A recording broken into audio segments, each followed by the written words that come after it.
Cynthia, Yes. are we having? Okay, nobody's saying anything. I thought maybe there was something wrong with my sound. Okay. I hear you. Okay.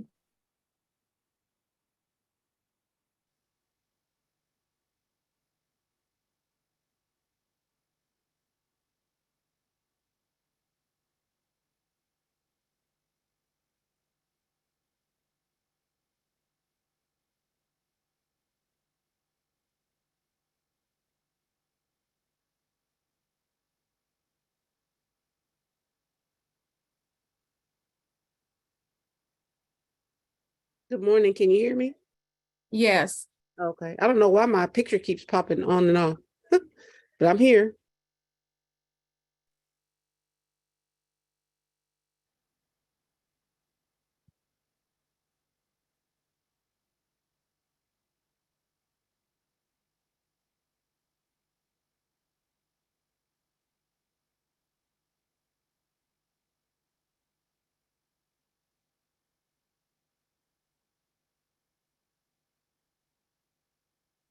Can you see me or is it a shadow? I don't know what's going on. Um, barely see you. I can see your glasses and What's going on with my camera? But I'm here. It's me. I don't know what's going on with my camera this morning. It's weird. Mhm.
Good morning to everybody. It's 9:01 and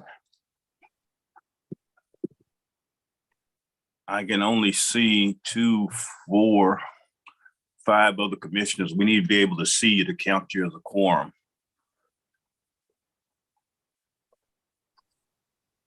So 1, 2, 3, 4, 5. We have it. Good morning to you, and we'll get started. I guess the first thing up is to ask the executive director to confirm the quorum as well as the public notice having been given.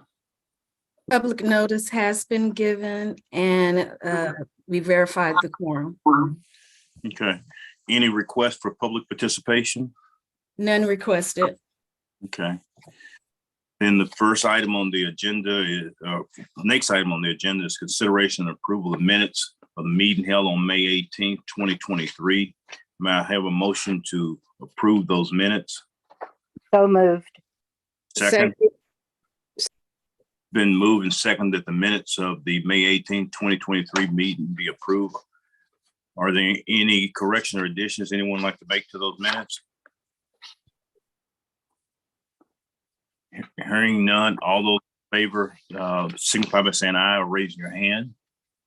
Aye. Any in opposition? Hearing none, then those minutes are approved.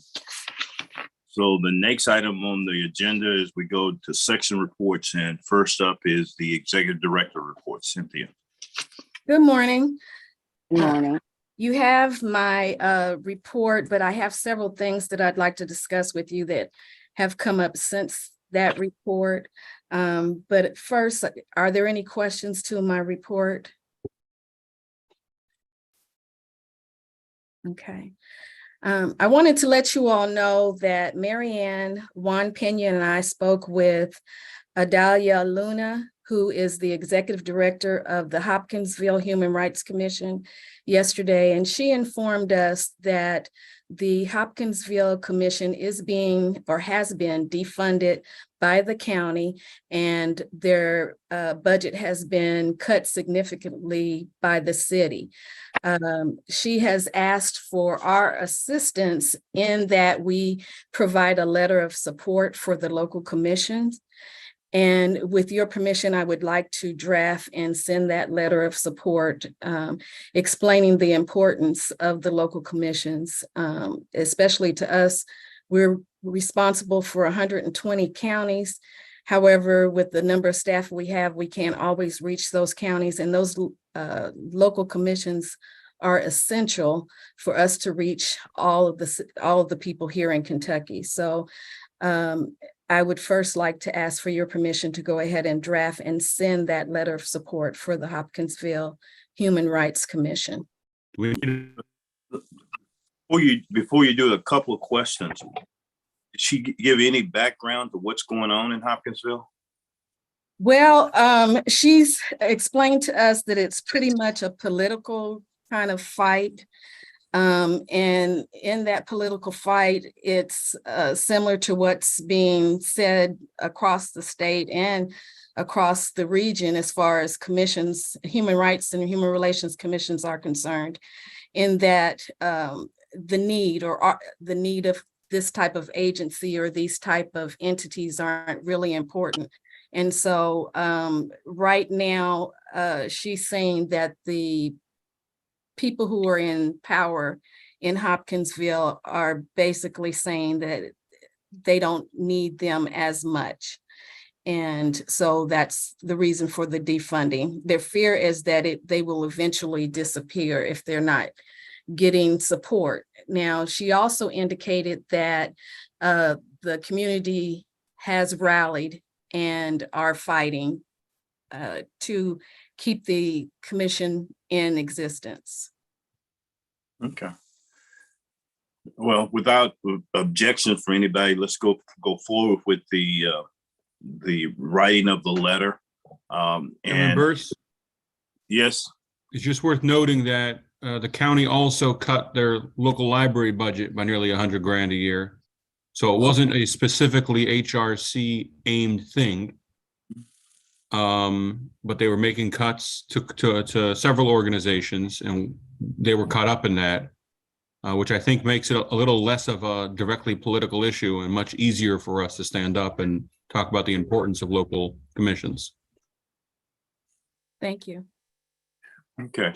Well, let's do that and send that, and in doing that, I guess provide to the commissioners the listing of the county judge, executive, and fiscal court members, as well as the city council members and whoever is the current mayor. And I think we ought to direct the correspondence to each one of them individually, and in that regard.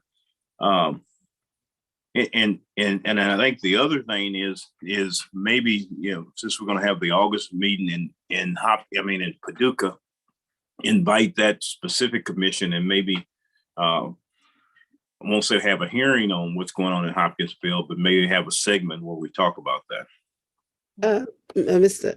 Chair, was going to say we wanted to extend an invitation to all the local commissions to come to the meeting in Paducah, and specifically the ones in the West, because they never get to see the statewide commissions together. So we were putting together an invitation to invite all the commissions. This is very timely.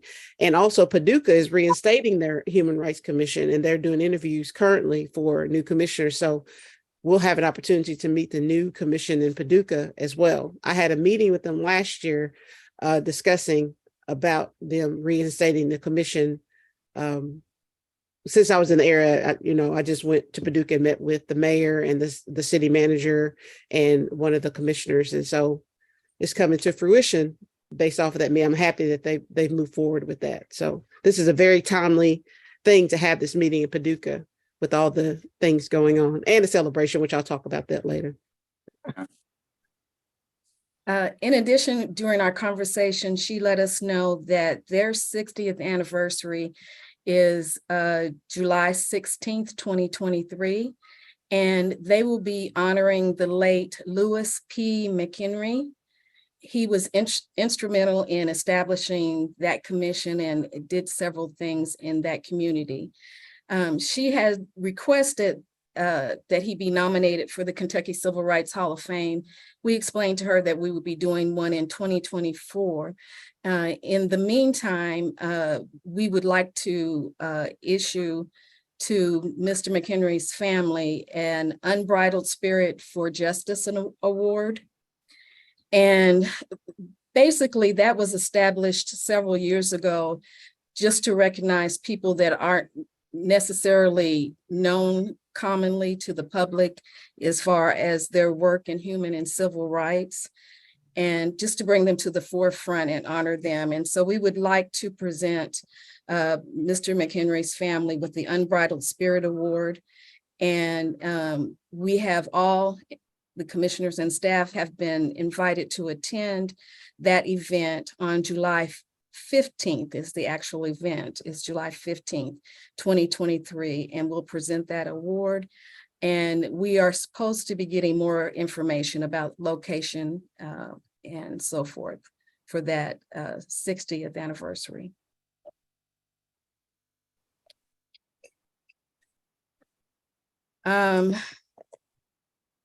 I wanted to let you know, in addition to that, she's also invited staff and commissioners to their Unity Breakfast that will occur this year on October 26, 2023. And I will have all this information in the next commission book as well. And I will be sending you all emails as I receive more information, but they will be having a Unity Breakfast. They believe they will be having a Unity Breakfast, October 26, 2023. And the theme for that is Unarmed Truth of Social Justice. So as soon as I get additional information, I will pass that on to all of you. I wanted to talk very briefly about personnel. We have a new person who will be joining staff tomorrow officially, but she is with us in this Zoom meeting today. I will let Brandon introduce her. I'm very, very happy to have her here because she is going to be the executive assistant and to boards and commissions. and she's going to be an extremely helpful to us. We have another position that we will be filling, will be filled in August, and that's the enforcement supervisor position. And I'll keep you updated on that.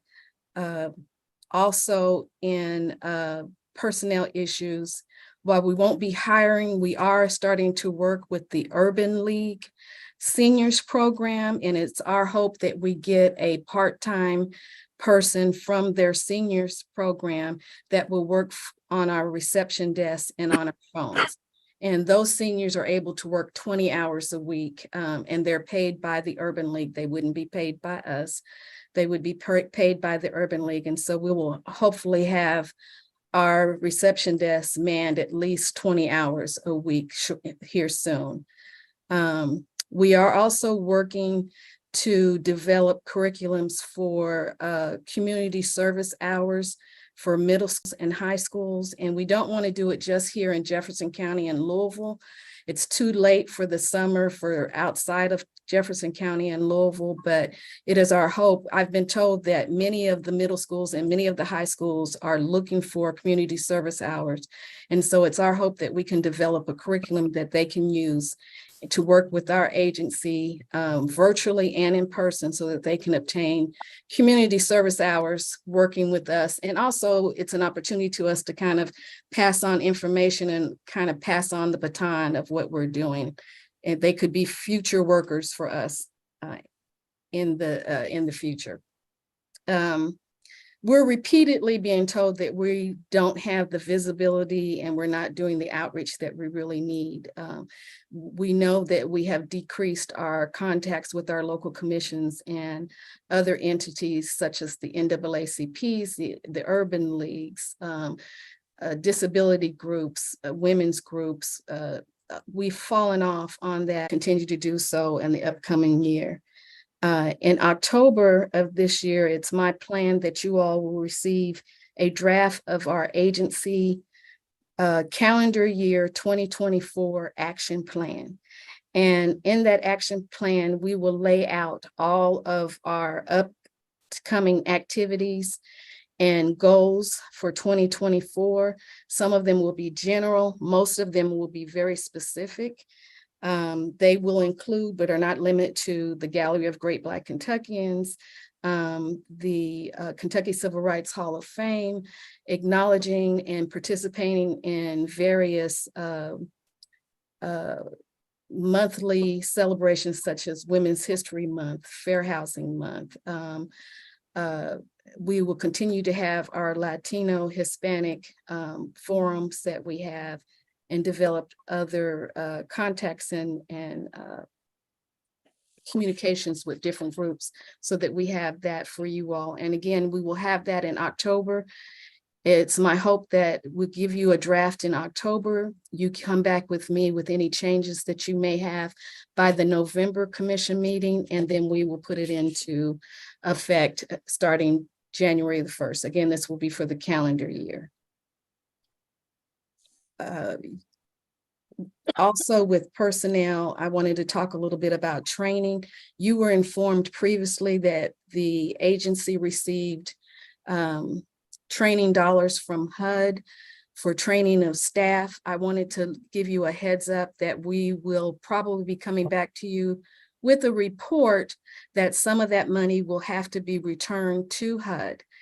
The reason that it will be returned to HUD, it will be probably for the fiscal year 21, a portion, and a portion for fiscal year 22. And the main reason for that is because of COVID. Many of the trainings that we had in our previous plans indicated that staff would be attending HUD trainings all over and be going. So that was lodging, travel, the cost of the training. Those trainings developed into virtual only trainings, and there was no cost for them at all. And so that money, so I've been told, will have to be returned. And so we're working now to compile all of the training that we know all of the staff has done in housing and anything that we had to pay for specifically, so that we can give back as little as we possibly can. Going forward, we do have, I am doing a plan for fiscal year 23, although it's almost over. I'd have to go back and do a plan for that and submit that. And I also have to do a upcoming plan for fiscal year 24. And so I will be working on both of those training plans for staff. The training plans for housing will include all KCHR staff, and that kind of goes toward our efforts to cross-train. One of the trainings will be investigative interviewing, and all of our enforcement staff will be participating in that training. And Marianne and I are working with that group now to ask if it could be done here in the office. If it's done here in the office, we will also make it available to others if possible. Lastly, one of the things you all know that we were under, and we are still under, a HUD intake audit. One of the things that they kept mentioning in the audit as we talked to them, and we talked to them yesterday, is our tracking, that we need to do a little bit better of tracking. So before the end of the year, you will see a new tracking system. We're planned to start at the beginning of our fiscal year, which is July 1st of this year. We plan to begin tracking everything, including our calls, our emails, online filings, intakes, inquiries, file complaints, contacts with complainants and respondents after complaints are filed. This information will be kept on one of our programs, and also in HIMSS and ARC, which are the housing program and the EEOC program. We're going to track conciliation, mediations, and monetary amounts. And then we'll also track education and outreach efforts done by staff and received by staff. And all of this will be compiled. We haven't done an annual report in a couple of years, but all of this will be compiled at the end of fiscal year 24, which will be June 30th. 2024. We will compile a annual report that will be distributed to all of you and the public as needed with this information.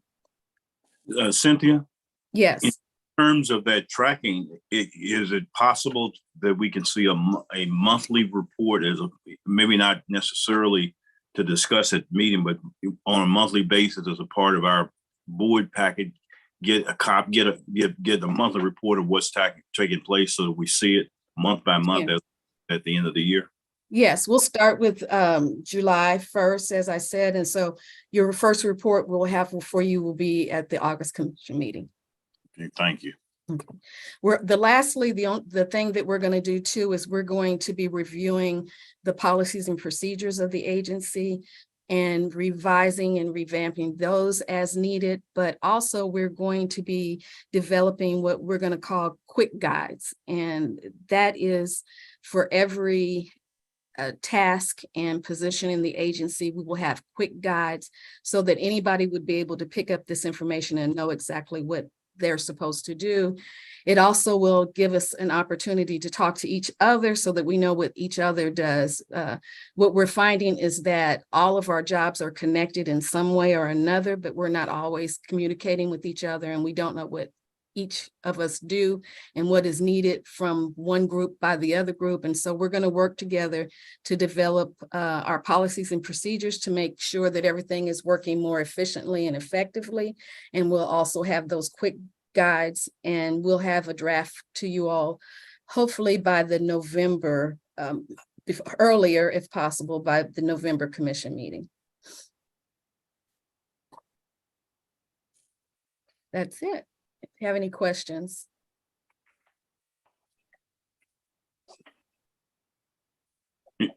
Any questions for Cynthia, for any of the individual, for anything in the report? And also note that as a part of her report is the status of cases based on the new procedure. Excuse me, based on the new procedures. If there's any questions on anything that she said, the report, or any of the cases and the status of cases.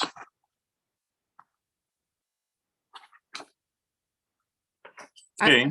I will let you know that on the status of cases, the process is pretty much the same, except for the presenting them to the commission board and the board voting on it. Everything else has remained the same. Once we make a decision that a case is to be closed and it's finalized, they still receive closure documents.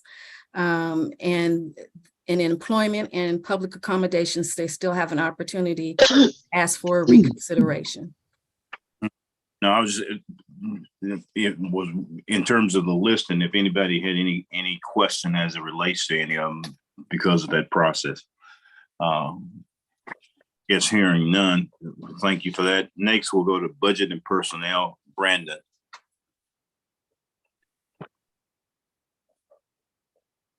Good morning, everyone. First, I would like to start off by welcoming Karen Cottrell. Yes. Yeah, that's what I thought.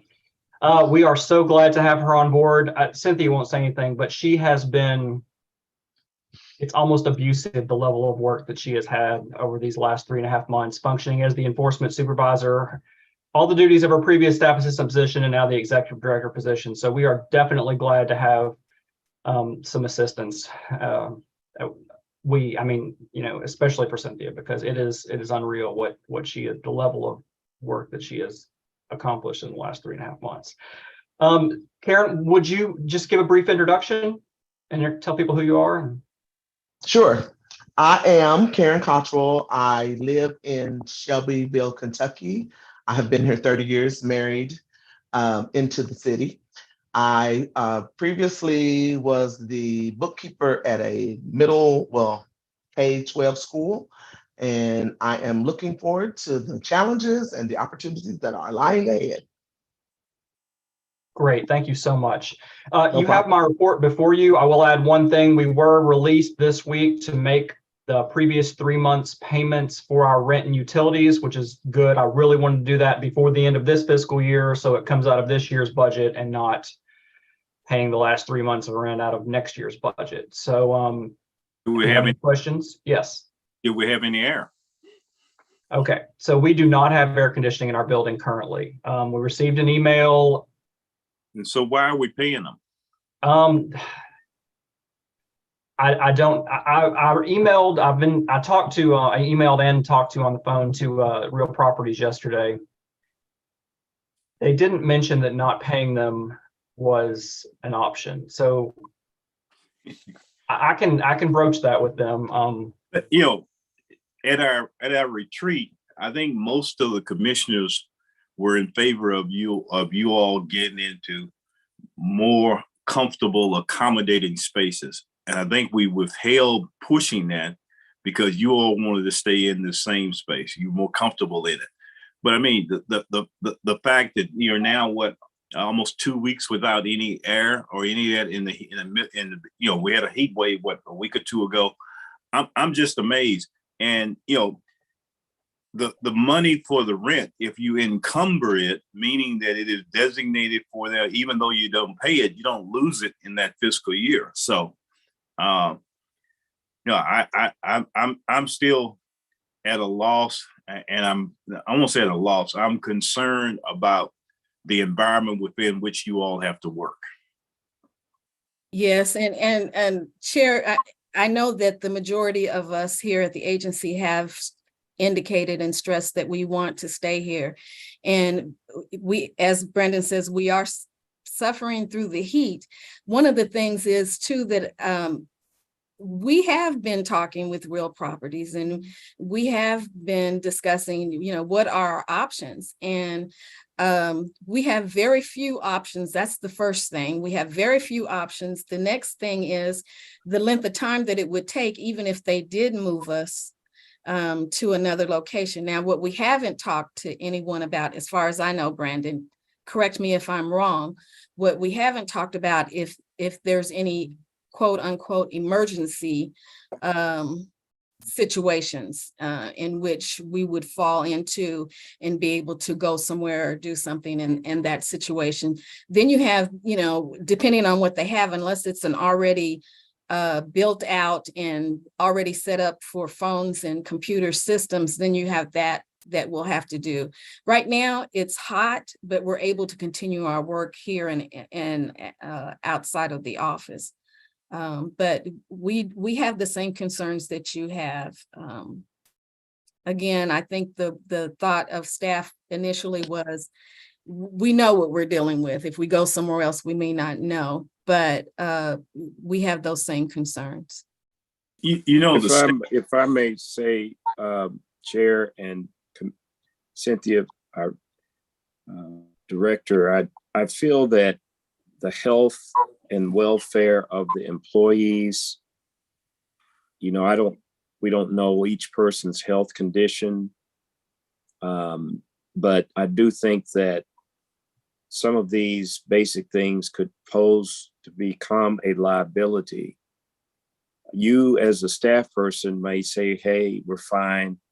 But if something happened to you as a staff person, your family could attribute an issue with you, and could therefore, there could be some litigation if it's tied to the fact that either the elevator was down and you all, you know, had to go up steps, had a heart attack, you know, any of these things. I don't think and I agree with Chair Burris, I don't want us to lull along. I realize there are some complexities, but at least this rent factor, it should be reflected in a reduction at the least.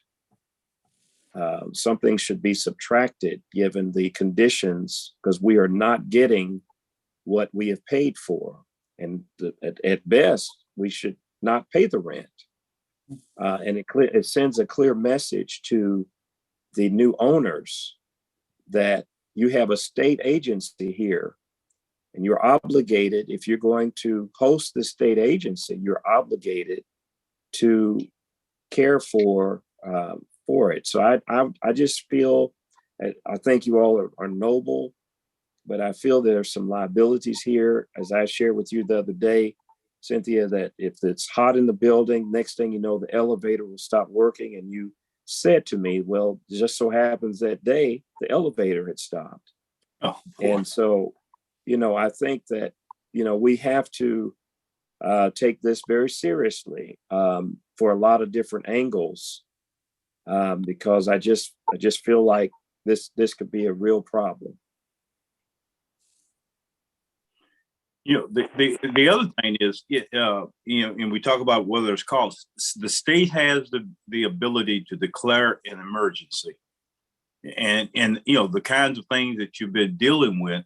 I'm trying to understand why an emergency has not been declared, and when they declare an emergency, they have additional funds available to address that situation.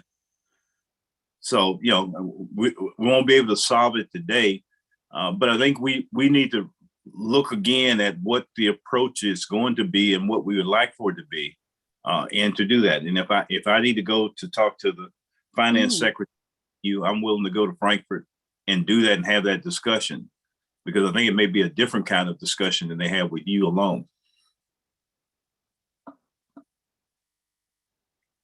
Okay. Anything else to add on facilities, Brandon? No, I'm sorry. I mean, it has obviously become increasingly difficult to defend staying in the Hayburn building. As Cynthia said, our concern is the 8 to 10 months it would take to get somewhere else. We just keep hoping that a fix is right around the corner.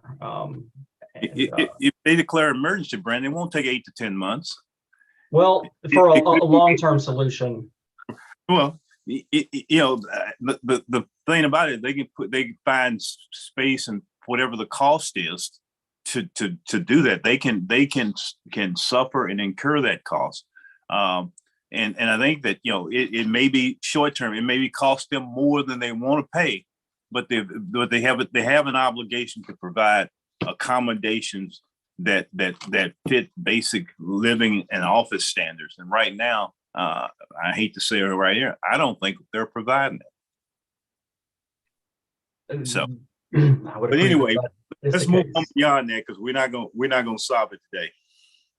Right, but I'll reach back out to him again today and I'll discuss the option of withholding a portion of the payment. Due They're not, to, they're not gonna let you do that because they're all in favor of giving those folks the money, which is fine.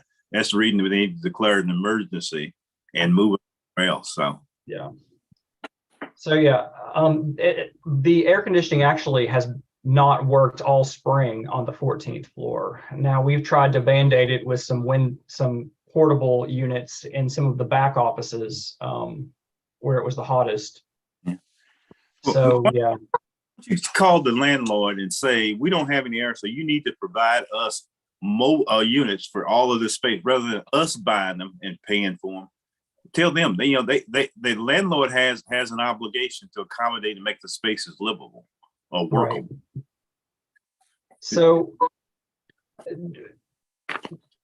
the building is currently bank owned. The previous landlord gave up the building to the bank, and the bank had a temporary agreement with a company to manage it and possibly take over the loan.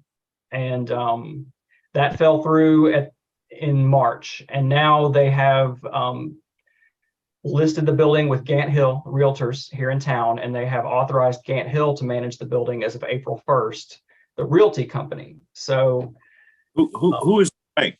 Which bank owns it? International Bank of Chicago. Okay. Yeah. Yeah, they're sitting in Chicago. They don't care much about Louisville. Other than They don't. No. books. Yeah. So I won't get into. I've had some discussions with them, but we'll. So yeah, there isn't an interested party that is concerned with the current tenants. I have no idea. I couldn't even begin to speculate on how long it'll take to sell the building. It would be wonderful if it's sold in the next 3 weeks, and then we would have possibly a new owner that would have interest in. But that won't solve the problem. Our focus has got to be on state property and buildings commissions, state property, real properties, and that's where it is. And as I said, we need to have a conversation with the Secretary of Finance. Yeah, and so I did speak with them yesterday about other properties that are immediately available, and the only one right now is obviously Whittington out, Hurstbourne, and I don't think we think that's good, for us and our constituents. So, with all the vacant space in downtown Louisville now, with these offices now, I think real properties got to look at things a little differently, and say a conversation would be helpful. Yeah. And we'll continue to do that and reach out to them. So, all right. Are there any other questions about the financial report or personnel related questions? Brandon, you were going to discuss the meetings. Zoom. Oh, yes, that's right. We are considering moving our online portion of our commission meetings to Microsoft Teams. Would anyone have any issue with that? Except that Teams doesn't work half the time. Well, I have not. It's worked fairly well. I mean, I'm open to either one. The only reason was because it has a really nice feature that transcribes it and shows which person is talking. I was trying to make it easier on whoever did the minutes. I'm not opposed to it. Just in terms of what I have experienced with Teams over the last couple of years, doesn't Teams platform. I echo the chairman. I've had a much better experience trying to do meetings, especially meetings that are important that need participation on Zoom than on Teams.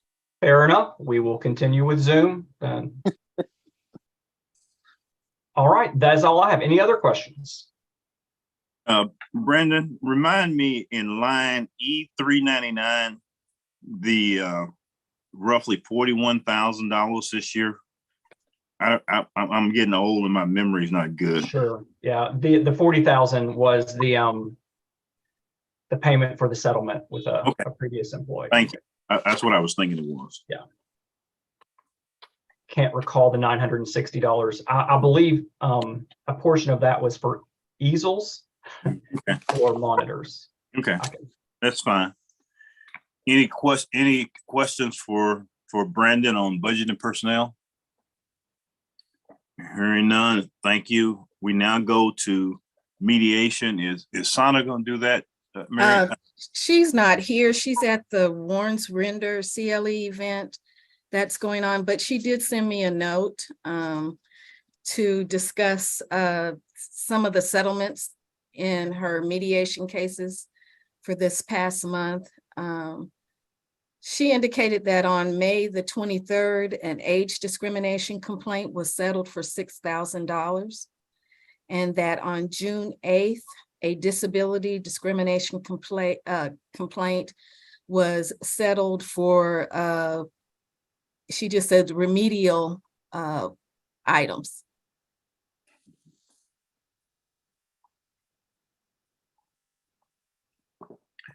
Okay. Any question, commissioners, on any of the settlements or the report? Okay. So we'll go back to Cynthia, who's doing double duty, going to do enforcement. This will be the last time or next to the last time? Well, August, we'll just have someone coming in, so I'll probably be doing the August report as well. Okay.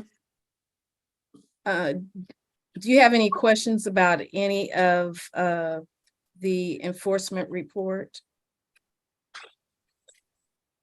Question for any commissioner for Cynthia? I will let you know that our employment and public accommodations staff is doing so well that I received a phone call from Jeremy Sales from EEOC, and he has asked if he could send us additional cases. So we will be receiving, there's 3 investigators, we'll probably get at least 3 cases per each investigator, so probably 9 cases. We do understand that we do have some age cases. This is kind of a collaboration with EEOC that they have cases. They'll be fairly new cases, not old cases. So they should not add to our age, but so that we can assist them and we will get paid for them.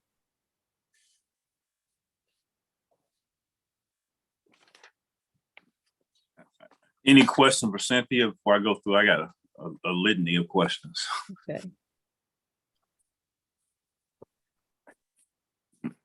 Okay, so any questions before I jump in here? Anybody, anyone? Okay, housing, HUD cases. We're not going to meet the production goal for this year at all, right? That is correct. The case processing ends the end of this month, June 30th. We will not meet that production goal, but we will begin on July 1st. We have already started to close cases, housing cases, and whereas in the past we weren't really getting a lot, but with the 3 new investigators and the housing team leader, Chad Stratton, we are closing cases. And so we're moving forward with that, but no, we will not meet the contract for this past year. And we submitted any cases? We have closed some housing cases, but when HUD looks at HIMSS, it shows that we have not closed any cases in HIMSS. So therefore they're saying that we have not closed any cases.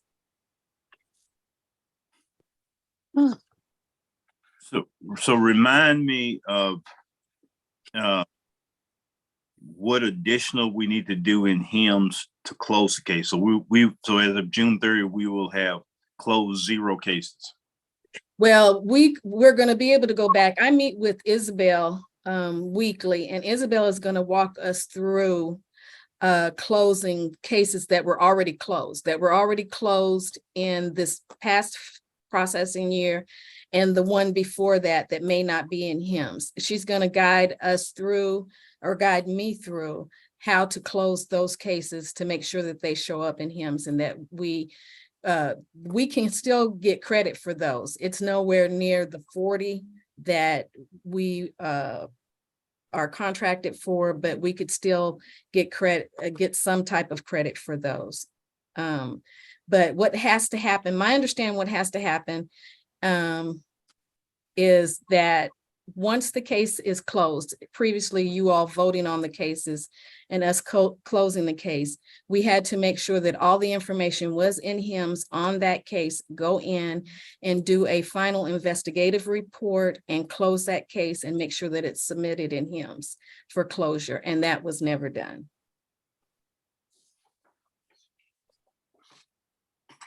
Okay, well, just keep us up to date on I guess once you with them, we have worked out what the closure procedure process is.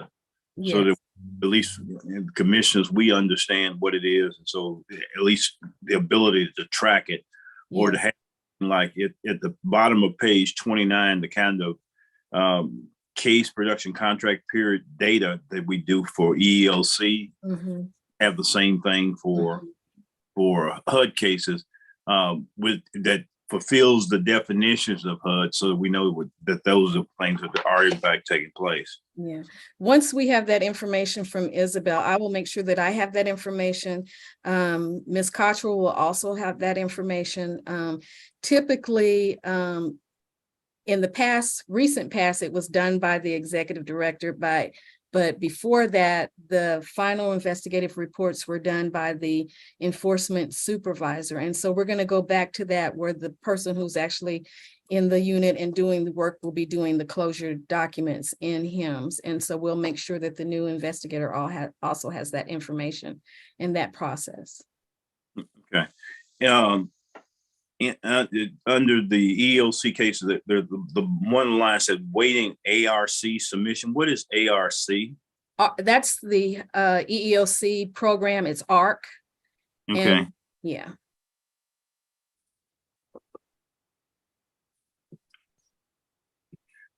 And what happens is once I approve the cases I send out closure documents. And for employment, again, in public accommodations, I send out reconsideration letters. They have 14 days to ask for a reconsideration.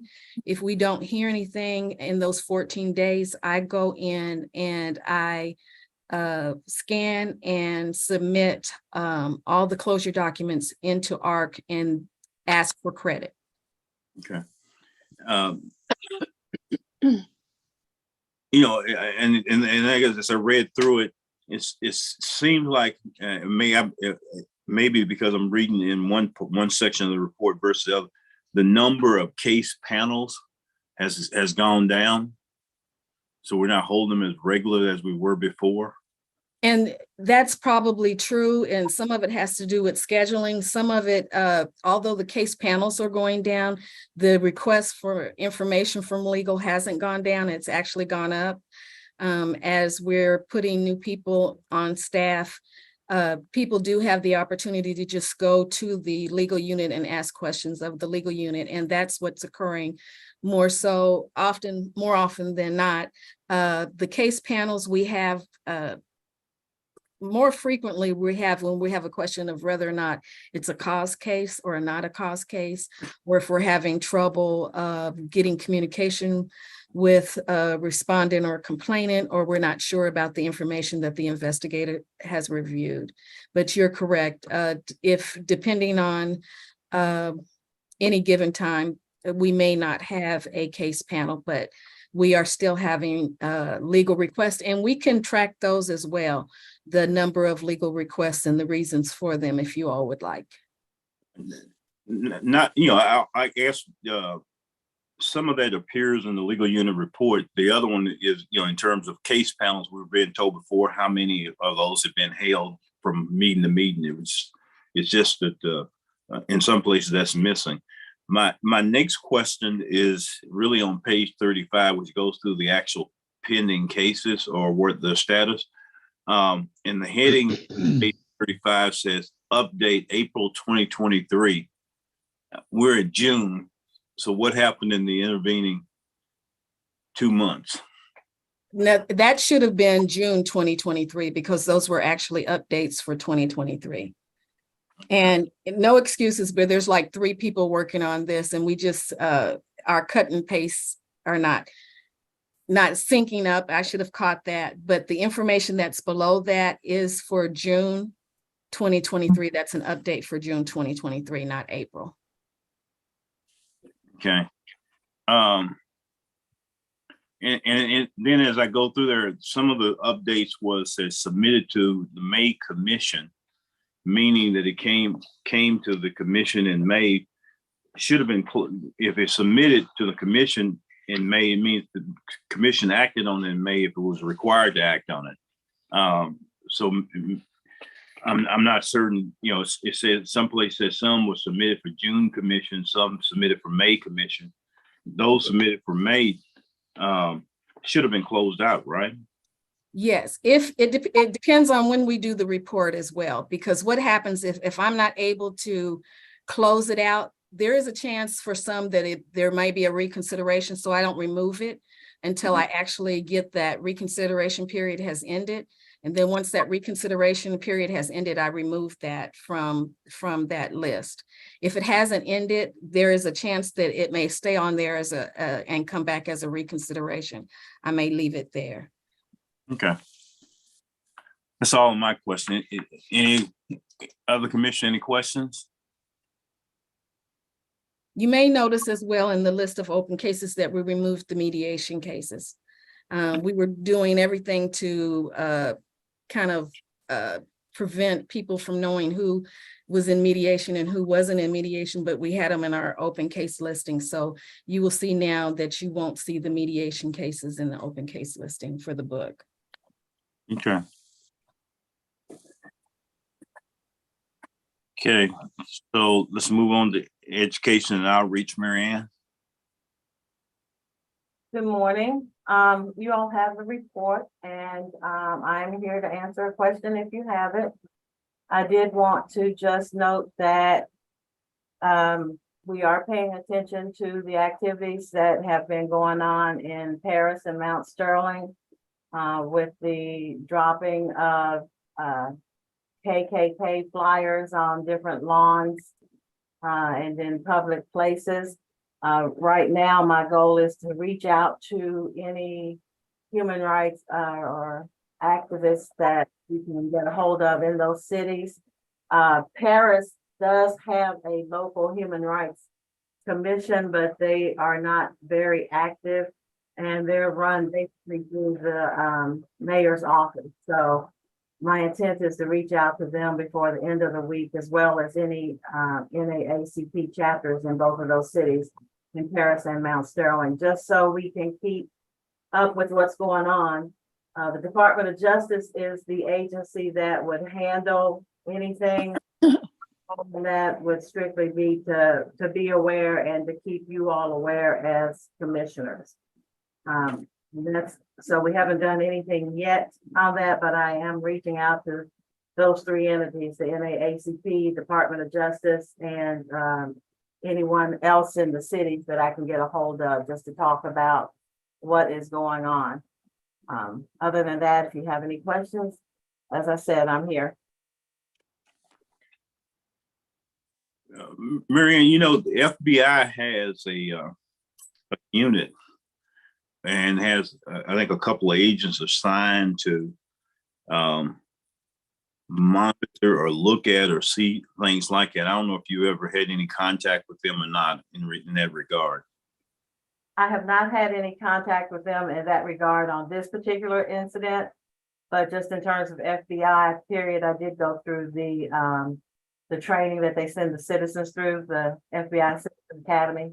So I'm very comfortable to reach out to them as well. Yeah, you know, they're constantly at least reaching out to the NAACP in terms of reporting incidents like this. I'm assuming because in the media that they may very well do that, but at some point we'll work on setting up a meeting, you and I and whoever else want to attend, with a couple of those agents to talk about process and things to it. Maybe there's have a better link and more communication between what we're seeing and what they're seeing, and where they can send agents to investigate. So, okay. Thank you. Any questions for Mary Ann? All right, thank you all. I'll turn my fan back on now. Unbelievable. Let's move on to the legal unit. I didn't see Joe on, so is Colt going to give this report? I will. Good morning. Yeah, Joe's at the Orange Render Employment Conference. Sorry, I'm here home with my sick 2-year-old, so you might hear him in the background. You've got our report, and I'm happy to answer any questions if you've got them.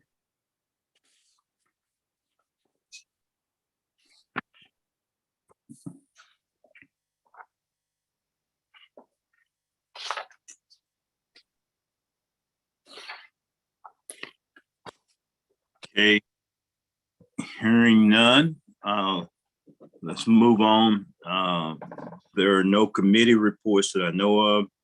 I guess new business would be the August meeting that we're going to do in Paducah. So I guess between Cynthia and Doris, y'all going to give us an update and share more. Most definitely. So on the August meeting, prior to the meeting, there's going to be a dinner hosted in Paducah for the commission, along with the local commissioners that they are interviewing will be in place, and some of the city officials as well. So they want to welcome you all with open arms. The night before. The next morning, the chamber president is also sending out invitations to the commission. There's a chamber breakfast that morning at City Hall. So there will be a breakfast for the commissioners to attend the morning before of our meeting. We would like to propose to have the meeting at 10 o'clock so that there'll be a buffer between the breakfast and our meeting. The meeting will be held at City Hall in their council chambers. And also the emancipation celebration is going on. So all this information will be in a letter to all the commissioners. There are many activities that are going on. We would encourage you to come early, stay late. And also Fancy Farm is that weekend for the ones that want to stay later, stay over after the meeting and participate in that. And there's also a possibility that someone wants to host it. I think the NAACP might want to host a lunch or something. So you'll be eating the whole time you're here. They want to throw out the pink carpet. I'm not gonna say red carpet, the pink carpet for you. And possible trolley tour, anything. There are going to be other options for those that come early that would be interested in participating in. And my sorority, our graduate chapter, is helping to host many of these things as well as the city, one of the law firms there, and the NAACP, and my church.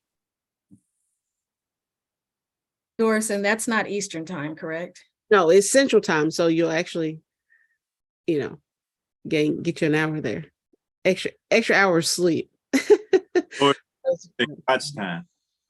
Huh? It's supposed to say God's time. Yeah, God's time. And there is life after Elizabethtown, so you all could make it that way. I want all of you all to come to Paducah. And this is very timely. Like I mentioned, Paducah is reinstating their Human Rights Commission, and I met with them last year. So I'm so happy that this is coming to fruition. And all of the local commissioners were sending out invitations to them to attend. And then in addition to that, that evening, we're having a reception for all Black elected officials, and we're sending out invitations for Black elected officials across the state. And we're going to host a reception at the community college. So everybody in Paducah, it's all hands on deck. Everybody's getting involved. They're all excited. So there's a whole agenda of items if you want to stay later. If you check out the hotel and want to go home, but stay later, at least for the reception that evening. That's at Thursday evening? Yes, it's going to be Thursday, 4:30 to 6:30 at the community college. Mm-hmm. So if our meeting's at 10 a.m. and then there's going to be probably lunch after, you want to go do a little trolley tour, do some other little things, hang out, check out the emancipation stuff that's going on, tour the National Quilt Museum. Then there's a reception from 4:30 to 6:30. They're inviting all Black elected officials and appointed officials, some of the appointed officials, to a reception so that people from the western part of the state can meet, because we get left out of a lot of things. Yeah. Thanks for all of that work, Doctor. My hometown's Paducah. I spent the first 18 years of my life there. All right. Well, we're ready to have you back. I didn't know you're from Paducah. I'm originally from Mississippi, but I grew up in Paducah too. So Yeah, grew up in the St. John area and attended St. Mary High School before leaving to come up here for college. oh well, excellent. Well, we're ready to welcome you back home. Any questions of any commissioners on the August 5th meeting, any activities or anything? August 3rd. August 3rd. August the 5th from. So anyway, I don't know. August 3rd. Okay. Unrelated that we're coming to Paducah. Back a few months ago, there was a city council member who was expelled by the body and a judge reinstated him. There's no.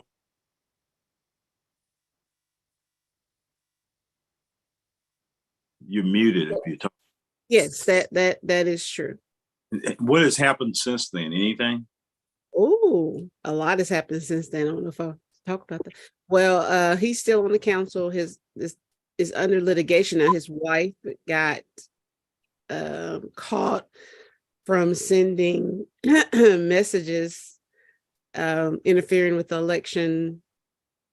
She used somebody else's device. Yes. Okay. Talk about that. Okay. Still going on. So I guess we'll learn more and see more when we get down to Paducah in August.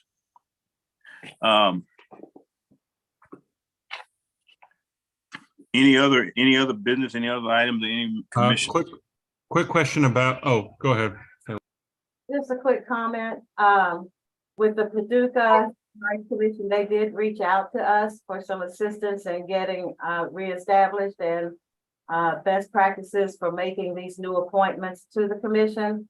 And so I sent them some materials and assured them that between Juan Pena and myself, that we will be more than happy to come down and do any kind of training that they may need to get started. So I just wanted to let you all know that we are also in communication with them, Dr. Sarr. They told us that they had been working with you as well. So we are trying to stay on top of getting that commission back up and running.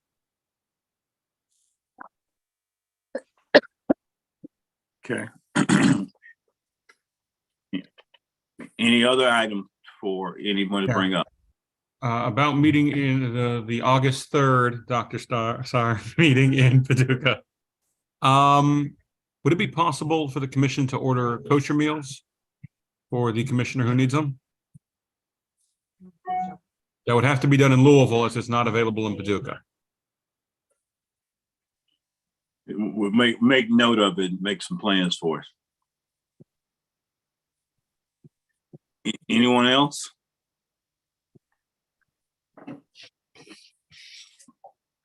Okay, I guess one final thing, just to give note that, the resolution that the commission adopted back at its May meeting honoring Virginia Moore was read at the program and ceremonies that they had this past Sunday. Was well attended. Commissioner Cheney was there in attendance, and our resolution was well received. So we'll provide that to you. Okay. On that note, go ahead. No, go ahead, Rabbi. I just had a quick question, Chair. On that note, following our meeting last month, later that day, I was at the memorial service for Representative Lyman Swan of blessed memory and presented our resolution to his family, and it meant a tremendous amount to his mother, who sent her extreme thanks for us recognizing her son and his work. Chair, did we actually have a chance to present the resolution to Virginia's family, or do we still need to do that? We need to do that. I don't have the information of where to send it or to present it. If you could send that to us, we'll get that done. Okay, if that it's all right with you, if you could send me the resolution, I live about a half mile away. I'd be happy to take it over. Okay, okay. Well, we'll get it to you and rely on you to do it the hand delivery. So we appreciate that.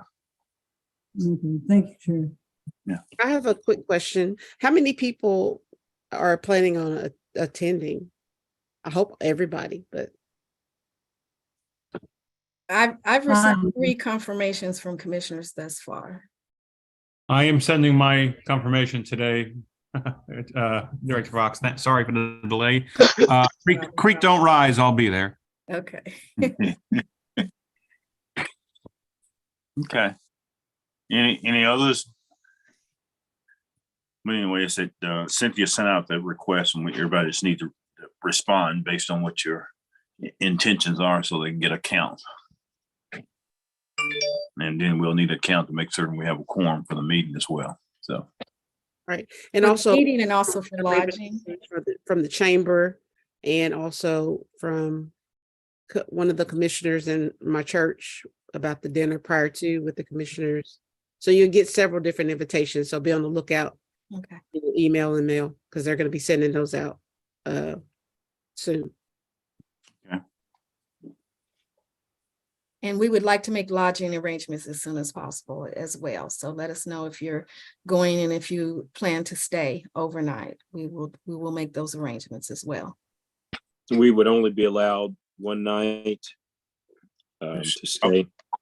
2 nights, isn't it? Well, if you're staying to the reception, we can do 2 nights. Mhm. Okay. Okay. Anything else anyone need to bring up? If not, entertain a motion for adjournment. Been moved by there a second. Second. All those in favor say aye. Aye. Aye, raising. Okay, the meeting is adjourned. Thank you all for your time and your participation. So Thank you. You all have a great month. have a good day. too. Okay.